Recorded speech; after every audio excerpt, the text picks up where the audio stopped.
Hello दोस्तों, तो कैसे हैं आप लोग। उम्मीद करते हैं अच्छे होंगे और आपकी पढ़ाई भी अच्छी चल रही होगी। आज हम लोग बिहार एसएससी का प्रैक्टिस सेट नंबर 3 को करने वाले हैं और एडुटेरिया का प्रैक्टिस सेट नंबर 3 है। एडुटेरिया का प्रैक्टिस सेट नंबर 3 है जो बिहार एसएससी एग्जाम की दृष्टि से बनाया गया, और ये जो प्रैक्टिस सेट है ये सबसे ज़्यादा रिजल्ट देने की क्षमता को रखता है, क्योंकि इसमें जो है सारे सारे सिलेक्टेड क्वेश्चन दिए हुए होते हैं। तो आप अगर बिहार एसएससी की तैयारी करते हैं तो आप हमारे वीडियो को शुरू से अंत तक देखें और अपने तैयारी को जो है मजबूत करें। तो अगर आप लोग अभी तक चैनल को सब्सक्राइब नहीं किए तो चैनल को सब्सक्राइब करके रखिएगा, जिससे आपको इसी प्रकार के वीडियो मिलता रहेगा। तो चलिए करते हैं हम लोग अपने क्लास को स्टार्ट, और हम लोग देखेंगे इसमें 70 प्लस जीके जीएस के क्वेश्चन को देखने वाले हैं। तो हमारा पहला क्वेश्चन है, निम्नलिखित में से किस नदी को तेल नदी यानी के नाम से जाना जाता है। तो तेल नदी के नाम से किसे जाना जाता है, तो नाइजर नदी को जाना जाता है। अगला क्वेश्चन है, निम्नलिखित में से कौन ब्लॉक पर्वत नहीं है। तो ब्लॉक पर्वत कौन सा नहीं है, तो एटलस जो है वो ब्लॉक पर्वत नहीं है। अगला क्वेश्चन देखते हैं। अगला क्वेश्चन है, निम्नलिखित में से कौन सा मिलान जो है वो असत्य है। तो असत्य मिलान है किजिल, क्या है, किजिल कुम जो है मरुस्थल, ये सऊदी अरब में नहीं पाया जाता है किजिल कुम। अगला है, निम्नलिखित में से कौन सा पर्वत रूस में स्थित है। तो रूस में स्थित कौन सा पर्वत है, तो कॉकेकस पर्वत जो है वो रूस में स्थित है। कौन, कॉकेकस पर्वत। अगला है कि निम्नलिखित में से किस देश के साथ भारत की सीमा सबसे अधिक लंबी लगती है। तो सबसे ज़्यादा सीमा साझा किसके साथ करता है, बांग्लादेश के साथ। और ये कितना करता है, 40-96 किलोमीटर। कितना, 40-96 किलोमीटर। आपको ध्यान रखना है 40-96 किलोमीटर। और दूसरा सबसे ज़्यादा सीमा का साझा करता है चाइना से, ये आपको ध्यान रखना है। अगला क्वेश्चन है कि भारत का सबसे बड़ा टाइगर रिजर्व कौन सा है। तो ये है नागार्जुन सागर सिलीसेलम, और ये कहाँ है, तो आंध्र प्रदेश में। आपको ध्यान रखना है, कहाँ, आंध्र प्रदेश में। काजीरंगा कहाँ है, असम में, और ये एक सिंग वाला गेंडा के लिए प्रसिद्ध है। जिम कॉर्बेट नेशनल पार्क कहाँ है, ये आपको बताना है। और नामदफा कहाँ है, ये अरुणाचल प्रदेश में नामदफा। जिम कॉर्बेट कहाँ है, ये आपको कमेंट करके बताना है। और सबसे पहला राष्ट्रीय उद्यान जो था वो जिम कॉर्बेट ही था। अगला क्वेश्चन देखते हैं। तो अगला क्वेश्चन है हमारा कि निम्नलिखित में से कौन सा द्रविडियन महाकल्प की चट्टान नहीं है। निम्नलिखित में से कौन द्रविडियन महाकल्प की चट्टान नहीं है। तो धारावाड़ की चट्टान जो है वह द्रविडियन महाकल्प की चट्टान नहीं है। अगला क्वेश्चन देखते हैं। तो अगला क्वेश्चन है हमारा कि भारत में जिन क्षेत्रों में शुष्क भूमि कृषि की जाती है उनमें वार्षिक वर्ष डैश से कम होता है। कितना से कम होता है वार्षिक वर्षा, तो 75 सेंटीमीटर से कम होता है वार्षिक वर्षा। अगला क्वेश्चन है, जनगणना 2011 के अनुसार बिहार के किस जिले में सर्वाधिक ग्रामीण जनसंख्या था। 2011 जनगणना के अनुसार बिहार के किस जिले में सबसे अधिक ग्रामीण जनसंख्या था, तो वो था पूर्वी चंपारण में। कहाँ, पूर्वी चंपारण में। और अगला क्वेश्चन कहता है कि जनगणना 2011 के अनुसार किस राज्य में सर्वाधिक अनुसूचित जाति यानी कि एससी का प्रतिशत सबसे अधिक था 2011 जनगणना के अनुसार, तो वो था पंजाब में। कहाँ था, पंजाब में। बिहार को कितने जलवायु क्षेत्र में बांटा गया है, तो बिहार को कितने जलवायु क्षेत्र में बांटा गया है, तो 3 जलवायु क्षेत्र में बांटा गया है। अगला है, यूरोप का मुख्य नदी कौन सा है। तो यूरोप का मुख्य नदी जो है वो है डेन्यूब नदी। और वांगहो नदी जो है, वांगहो नदी को चीन का शोक कहा जाता है। कि है, चीन का शोक। और अपवाह तंत्र यानी अपवाह तंत्र की दृष्टि से सबसे बड़ा नदी विश्व का कौन है, तो अमेजन है अपवाह तंत्र की दृष्टि से। तो आंसर हो जाएगा यूरोप के सबसे मुख्य नदी कौन सा है, डेन्यूब नदी। अगला क्वेश्चन है हमारा, अगला क्वेश्चन बोलता है कि कैंप गोड़ा अंतर्राष्ट्रीय हवाई अड्डा किस शहर में है। तो कैंप गोड़ा अंतर्राष्ट्रीय हवाई अड्डा जो है वो है बेंगलोर में। कहाँ है, बेंगलोर में। अगला है, अंतर्राष्ट्रीय जूट संगठन की स्थापना कब की हुई थी। अंतर्राष्ट्रीय जूट संगठन की स्थापना कब हुआ था, तो हुआ था 1984 ईस्वी को। कब, 1984 को। अगला क्वेश्चन है कि प्राचीनतम चावल के साक्ष्य कहाँ से मिले थे। तो सबसे पहला जो चावल का साक्ष्य मिला था वो मिला था पूरा पाषाण काल में कोलडीहवा से मिला था। कहाँ से, कोलडीहवा से। अगला क्वेश्चन है, निम्नलिखित में से कौन हड़प्पाकालीन नगर है। निम्नलिखित में से कौन हड़प्पाकालीन नगर है, तो मोहनजोदड़ो, गनेड़ीवाला और धौलावीरा, ये तीनों जो है ये तीनों के तीनों हड़प्पाकालीन नगर है। अगला क्वेश्चन है हमारा कि दिल्ली सल्तनत का कौन सा सुल्तान लाख बख्श के नाम से जाना जाता था। तो लाख बख्श की उपाधि किसने धारण किया था, कुतुबुद्दीन ऐबक ने धारण किया था। अगला है, कांग्रेस के दूसरा अधिवेशन में कुल कितने सदस्य ने भाग लिया था। कांग्रेस के दूसरा अधिवेशन में कितना सदस्य भाग लिया था, 434 सदस्य भाग लिया था। कितना, 434। अगला क्वेश्चन है हमारा चटगांव शस्त्रागार छापेमारी की योजना निम्नलिखित में से किसके द्वारा बनाई गई थी। चटगांव शस्त्रागार छापेमारी की योजना किसके द्वारा बनाया गया था, तो ये बनाया गया था सूर्यसेन के द्वारा। और आप लोग अगर अच्छे से तैयारी किए हैं तो आप लोग बताइएगा कमेंट करके कि आप लोग का 70 में से कुल कितना क्वेश्चन जो है वो सही कर पा रहे हैं, ये जरूर कमेंट करके बताइएगा। अगला क्वेश्चन देखते हैं कि लंदन में इंडिया होम रूल सोसाइटी की स्थापना किसने की। लंदन में इंडियन होम रूल सोसाइटी की स्थापना किसने की, ये किए थे श्यामजी कृष्ण वर्मा ने। किसने, श्यामजी कृष्ण वर्मा ने। अगला क्वेश्चन है हमारा कि 1909 के इंडियन काउंसिल एक्ट में किस बात की व्याख्या की गई थी। 1909 के इंडियन काउंसिल एक्ट में किस बात की व्याख्या की गई थी, तो सांप्रदायिक प्रतिनिधित्व का बात किया गया था। क्या, सांप्रदायिक प्रतिनिधित्व का बात किया गया था। अगला क्वेश्चन देखते हैं, तो अगला क्वेश्चन है हमारा कि इंडियन ओपिनियन जो समाचार पत्र था, इंडियन ओपिनियन नामक अखबार किस भाषा में प्रकाशित होती थी, तो इंडियन ओपिनियन समाचार पत्र जो था वो गुजराती, हिंदी और अंग्रेजी तीनों भाषा में जो है प्रकाशित होती थी। अगला क्वेश्चन है 1936 अखिल भारतीय किसान सभा के प्रथम अध्यक्ष किसे चुना गया था। अखिल भारतीय 1936 में अखिल भारतीय किसान सभा का प्रथम अध्यक्ष कौन चुने गए थे, तो स्वामी सहजानंद चुने गए थे। कौन, स्वामी सहजानंद। अगला क्वेश्चन है कि असहयोग आंदोलन कब प्रारंभ हुआ था। असहयोग आंदोलन कब प्रारंभ हुआ था, 1 अगस्त 1920 को प्रारंभ हुआ था असहयोग आंदोलन। अगला है समावेशी समृद्धि के लिए आवश्यक है, समावेशी समृद्धि के लिए आवश्यक क्या क्या है, तो अधो संरचनात्मक सुविधा का विकास, कृषि पुनरुद्धार, शिक्षा एवं स्वास्थ्य जैसे सामाजिक सेवाओं की अधिकार उपलब्धता, ये सभी जो है वो समावेशी समृद्धि के लिए आवश्यक है। तो ऑप्शन डी इसका करेक्ट हो जाएगा, वो इनमें से सभी। अगला, निम्नलिखित में से कौन सा राजकोषीय संकेत नहीं है। निम्नलिखित में से कौन सा राजकोषीय संकेत नहीं है, तो चालू खाते घाटा जो है वो राजकोषीय संकेत नहीं है।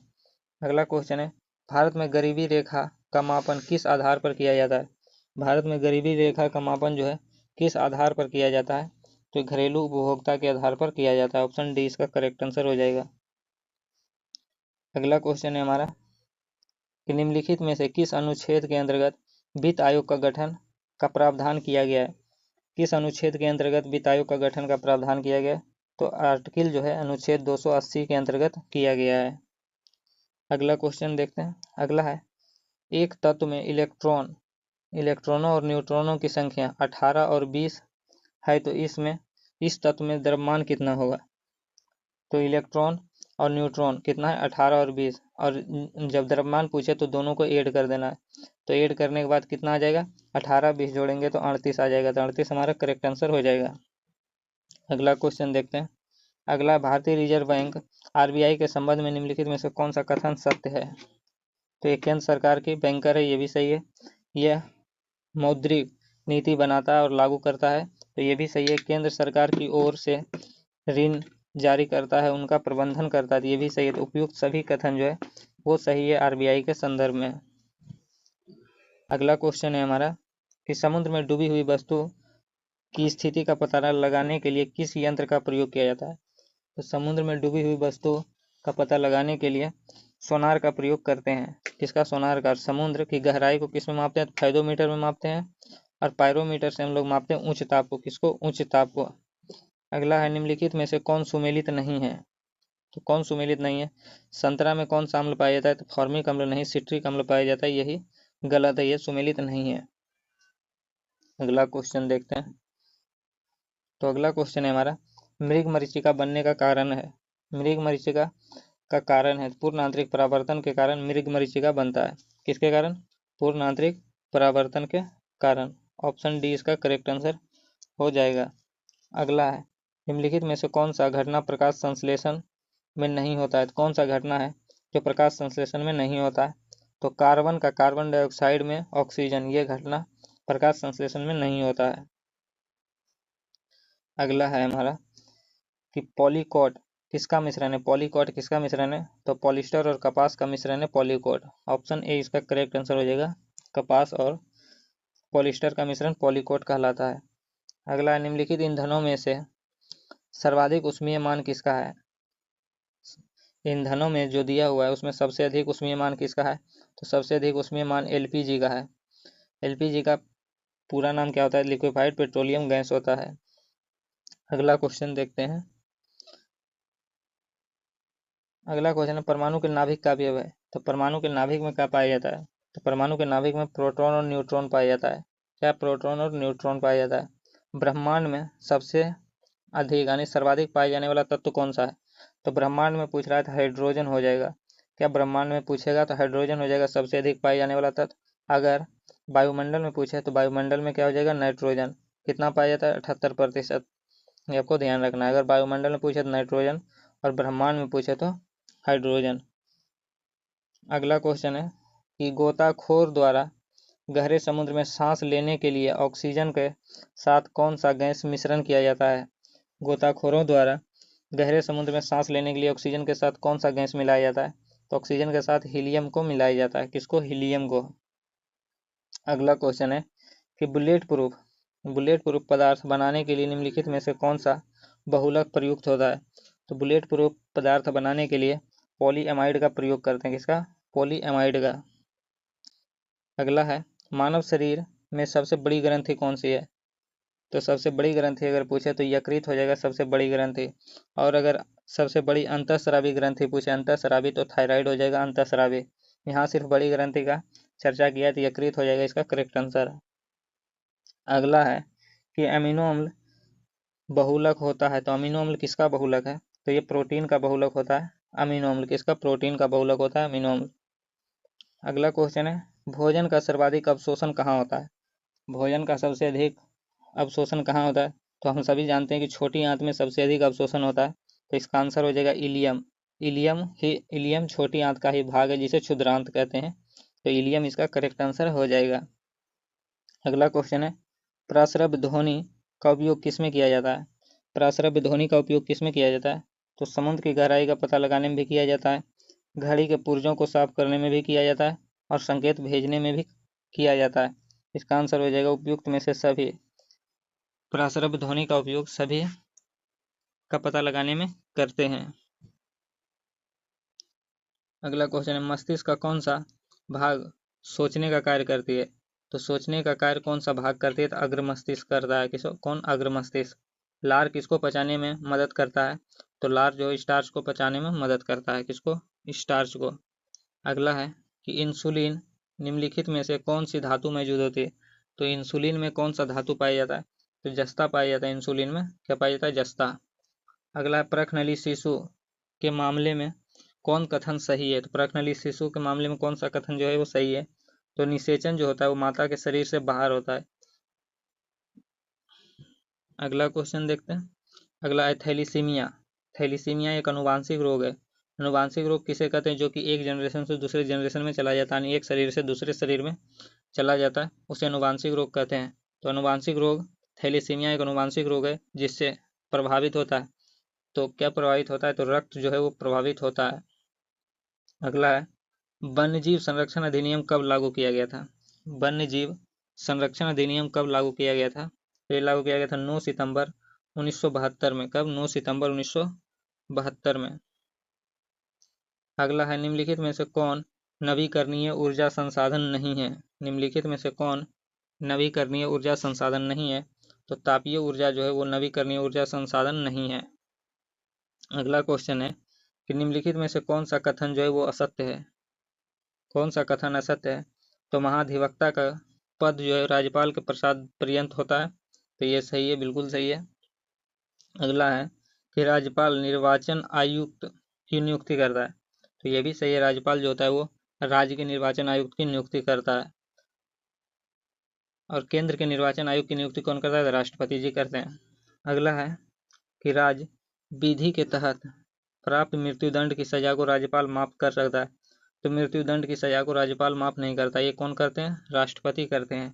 तो इसका सही आंसर हो जाएगा ऑप्शन नंबर सी। पूछ रहा है कौन सा कथन असत्य है, तो ऑप्शन सी जो है असत्य है। अगला है राज्यपाल राज्य सरकार के मंत्रियों के कार्य के आवंटन हेतु नियम बना सकता है, तो ये भी सही है, तो ऑप्शन सी इसका करेक्ट आंसर हो जाएगा। अगला है कि राष्ट्रीय न्यायिक नियुक्ति आयोग अधिनियम, जिसे सर्वोच्च न्यायालय द्वारा निरस्त कर दिया गया था, निम्नलिखित में से कौन से संविधान संशोधन अधिनियम द्वारा लाया गया था? तो वह कौन सा संविधान संशोधन अधिनियम था जिसे वह कौन सा संविधान संशोधन अधिनियम था जो कि सुप्रीम कोर्ट द्वारा रद्द कर दिया गया था? तो वह एकमात्र संविधान संशोधन था 99वां संविधान संशोधन, जिसे सुप्रीम कोर्ट ने रद्द कर दिया था। तो ऑप्शन बी इसका करेक्ट आंसर हो जाएगा। अगला क्वेश्चन है कि भारत के राष्ट्रपति को उसके पद से हटाया जा सकता है। भारत के राष्ट्रपति को उसके पद से हटाया जा सकता है, संसद के द्वारा हटाया जा सकता है, और कौन सी प्रक्रिया होनी चाहिए? तो महाभियोग की प्रक्रिया द्वारा हटाया जाता है। अगला है निम्नलिखित में से किस अनुच्छेद के अंतर्गत नागालैंड राज्य का विशेष प्रावधान किया गया है? तो नागालैंड राज्य का विशेष प्रावधान किस अनुच्छेद के तहत किया गया है? तो ये किया गया 371A के तहत। किसके? 371A के तहत। अगला क्वेश्चन है हमारा कि राज्यसभा के सदस्यों का कार्यकाल कितना वर्ष का होता है? तो राज्यसभा के सदस्य का कार्यकाल पूछ रहा है तो 6 वर्ष का होता है, और राज्यसभा में 1/3 सदस्य जो होते हैं वो 2 साल में उसका जो है वोटिंग होते रहता है, प्रत्येक 2 साल में। तो ऑप्शन सी जो हो जाएगा इसका करेक्ट आंसर हो जाएगा। राज्यसभा के सदस्य का कार्यकाल कितना होता है? 6 वर्ष। अगला सूचना अधिकार अधिनियम कब लागू किया गया? तो सूचना का अधिकार अधिनियम जो है वो 12 अक्टूबर 2005 को लागू किया गया। कब लागू किया गया? 12 अक्टूबर 2005 को। तो ऑप्शन ए इसका करेक्ट आंसर हो जाएगा। और अगर पूछे शिक्षा के अधिकार अधिनियम कब आया था? तो 2009 में आया था शिक्षा के अधिकार अधिनियम। अगला है देश के किसी भी न्यायालय में चल रहे वाद को अन्यत्र भेजने का अधिकार किसके पास है? तो देश के किसी भी न्यायालय में चल रहे वाद को अन्यत्र भेजने का अधिकार सर्वोच्च न्यायालय के पास होता है, यानी सुप्रीम कोर्ट के पास होता है। अगला क्वेश्चन है कि नीति आयोग के विषय में निम्नलिखित में से कौन सा कथन जो है वो सत्य नहीं है? नीति आयोग के विषय में कौन सा कथन सत्य नहीं है, ये आपको बताना है। तो इसका गठन योजना आयोग के स्थान पर किया गया था। बिल्कुल सही है। योजना आयोग के स्थान पर ही 1 जनवरी 2015 में नीति आयोग का गठन किया गया था। 1 जनवरी 2015 में नीति आयोग का गठन किया गया, ये भी सही है। अगला यह सहकारी संघवाद के सिद्धांत पर आधारित है, ये भी सही है। सहकारी संघवाद के सिद्धांत पर आधारित है नीति आयोग। अगला ऑप्शन है कि इनमें एक पूर्णकालिक अध्यक्ष होता है, तो ये ऑप्शन जो है वो गलत हो जाएगा। इनमें पूर्णकालिक अध्यक्ष नहीं होता है। नीति आयोग का जो अध्यक्ष होता है वो प्रधानमंत्री जी होते हैं, और जितना टाइम प्रधानमंत्री जी रहेंगे उतना टाइम वो नीति आयोग के अध्यक्ष होंगे। तो इसमें पूर्णकालिक जो है अध्यक्ष नहीं होते हैं। तो ऑप्शन बी इसका हो जाएगा करेक्ट आंसर। अगला है कि निम्नलिखित संविधान संशोधन में से किसके द्वारा पहली बार संविधान में दल बदल विरोधी प्रावधान किया गया था? तो दल बदल विरोधी प्रावधान किस संविधान संशोधन के तहत किया गया था? तो किया गया था 52वां संविधान संशोधन के तहत। और ये कब हुआ था? तो ये हुआ था 1985 ईस्वी को। कब? 1985 ईस्वी को। अगला क्वेश्चन है हमारा कि निम्नलिखित में से किस चुनाव में मतदाता जो है नाटो विकल्प का प्रयोग कर सकता है? नाटो का मतलब होता है कि उसका मन हो हम किसी को वोट नहीं देंगे, कोई भी पार्टी को, तो वो नाटो का इस्तेमाल कर सकता है। कौन से इलेक्शन है, किस चुनाव में जो है मतदाता नाटो का प्रयोग कर सकता है? तो वो लोकसभा और विधानसभा के चुनाव में नाटो का प्रयोग कर सकता है। बाकी बात राज्यसभा और विधान परिषद के चुनाव में नाटो का प्रयोग नहीं होता है। तो आपको ध्यान रखना ऑप्शन 1 और 2 जो होगा बिल्कुल सही होगा। लोकसभा और विधानसभा के चुनाव में नाटो का प्रयोग होता है। तो 1, 3 ऑप्शन 20 का करेक्ट आंसर हो जाएगा। अगला क्वेश्चन है अंतर्राष्ट्रीय परमाणु ऊर्जा अभिकरण का मुख्यालय कहाँ है? अंतर्राष्ट्रीय परमाणु ऊर्जा अभिकरण का मुख्यालय कहाँ है? तो ये कहाँ है? वियना में। कहाँ? वियना में। अगला निम्नलिखित में से किस वर्ष को अंतर्राष्ट्रीय बाजरा वर्ष घोषित किया गया? तो बाजरा वर्ष किस वर्ष को घोषित किया गया? तो 2023 को किया गया, क्योंकि 2023 को ही मोटा अनाज का वर्ष घोषित किया गया था, और बाजरा जो है वो मोटा अनाज में आता है। तो ऑप्शन ए इसका करेक्ट आंसर हो जाएगा। अगला है राष्ट्रीय खेल दिवस कब मनाते हैं? राष्ट्रीय खेल दिवस मनाते हैं 29 अगस्त को, और ये मनाते हैं मेजर ध्यानचंद जी के बर्थडे पर। मेजर ध्यानचंद जी के बर्थडे पर। मेजर ध्यानचंद जी को हॉकी का जादूगर भी कहा जाता था। 29 जुलाई को क्या मनाते हैं? तो 29 जुलाई को मनाते हैं टाइगर डे यानी बाघ दिवस। तो 29 अगस्त इसका सही आंसर हो जाएगा, राष्ट्रीय खेल दिवस मनाते हैं। अगला, हाल ही में क्या है? हाल ही में नाटो साइबर रक्षा समूह में शामिल होने वाला पहला एशियाई देश कौन सा है? हाल ही में नाटो साइबर रक्षा समूह में शामिल होने वाला पहला एशियाई देश कौन है? तो वो है दक्षिण कोरिया। कौन है? दक्षिण कोरिया। अगला क्वेश्चन है, विश्व स्वास्थ्य संगठन द्वारा किस राज्य को तंबाकू की खपत को नियंत्रित करने के प्रयास को देखते हुए विश्व तंबाकू निषेध दिवस पुरस्कार 2022 प्रदान किया गया? तो वो कौन सा राज्य है जिसने तंबाकू की खपत को नियंत्रित करने के कारण उसे जो है विश्व स्वास्थ्य संगठन ने तंबाकू निषेध दिवस पुरस्कार 2022 प्रदान किया था? तो वह राज्य कौन सा है? तो झारखंड है। कौन है? झारखंड। और विश्व तंबाकू निषेध दिवस कब मनाते हैं? तो ये 31 मई को मनाते हैं। कब? 31 मई को। अगला क्वेश्चन है कि देश बंधु के नाम से किसे जाना जाता है? देश बंधु के नाम से किसे जाना जाता है? चित्तरंजन दास को जानते हैं हम लोग देश बंधु के नाम से। किसे जानते हैं? चित्तरंजन दास को देश बंधु के नाम से जानते हैं। और अगर दीन बंधु पूछे कि दीन बंधु के नाम से किसे जानते हैं, तो CF एंड्रयूज को हम लोग दीन बंधु के नाम से जानते हैं। जयप्रकाश नारायण का उपनाम क्या है? लोक नायक के नाम से हम लोग जानते हैं जयप्रकाश नारायण को। और कर्पूरी ठाकुर जो है, इन्हें भारत रत्न के लिए हाल ही में नामित किया गया है और 2 बार ये बिहार के मुख्यमंत्री रह चुके हैं। तो ऑप्शन बी जो हो जाएगा, देश बंधु के नाम से चित्तरंजन दास को जानते हैं। अगला है, बीबी सिरॉय पुरस्कार किस क्षेत्र में दिया जाता है? तो बीबी सिरॉय पुरस्कार चिकित्सा के क्षेत्र में दिया जाता है। अगला है, the God of small thing पुस्तक के लेखक कौन है? तो अरुंधति राय है जो है the God of small thing पुस्तक के लेखक है। और अगर पूछे कि गोल्डन गेट पुस्तक के लेखक कौन है? तो विक्रम सेठ है गोल्डन गेट पुस्तक के लेखक। अगला है, किस लेखिका को अनुवादित हिंदी उपन्यास रेत की समाधि यानी टॉम्ब ऑफ सैंड के लिए अंतर्राष्ट्रीय बुकर पुरस्कार प्रदान किया गया? तो अंतर्राष्ट्रीय बुकर पुरस्कार किसे प्रदान किया गया था? तो गीतांजलि श्री को प्रदान किया गया था। किसे? गीतांजलि श्री को। तो ये था हमारा आज का बिहार SSC का प्रैक्टिस सेट नंबर 3 का कुछ इम्पोर्टेंट और सिलेक्टेड GK GS का क्वेश्चन। वीडियो आपको कैसा लगा है? आई होप कि वीडियो आपको पसंद आया होगा। अगर पसंद आएगा तो कमेंट करके जरूर बताइएगा कि वीडियो कैसा लगा। और साथ ही साथ अभी तक आपने चैनल को सब्सक्राइब नहीं किया तो चैनल को सब्सक्राइब कर लीजिएगा और वीडियो को अपने दोस्तों और ग्रुप्स में ज़रूर शेयर करिएगा।